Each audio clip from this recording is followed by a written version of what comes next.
A federal judge has ruled a portion of Ohio's election laws violates the Voting Rights Acts for people with living with disabilities. Our Mitty Hicks has a breakdown on what this means before people head to the polls in November. This is a victory for Ohio voters.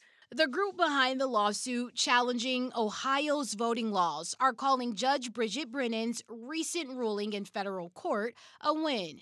The League of Women Voters of Ohio sued the Ohio Secretary of State and the Republican National Committee over House Bill 458. In the lawsuit, the nonpartisan organization says Ohio's law discriminates against people with disabilities because under the current law, only certain relatives can assist people living with disabilities casting an absentee ballot. The Ohio law says that grandkids, caregivers, roommates, in-laws, and other common sense helpers cannot assist voters with disabilities. But Ohio's absentee voting laws go a step further. The 458 made it a felony. The restrictions as to who could help was pre-458, but the problem is now made a felony.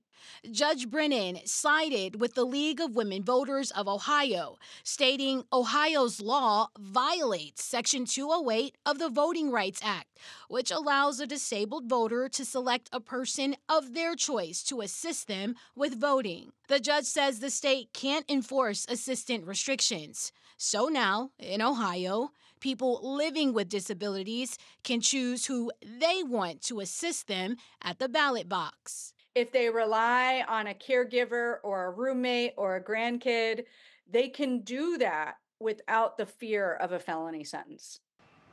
Now, a spokesperson for the Secretary of State tells 3 News his office disagrees with the federal judge's decision, adding, quote, "We'll be consulting with our counsel, the Attorney General, on next steps. What we know at this time, Russ and Betsy, is the judge's ruling is effective immediately." Again, more to come on this. Mitty Hicks, thank you.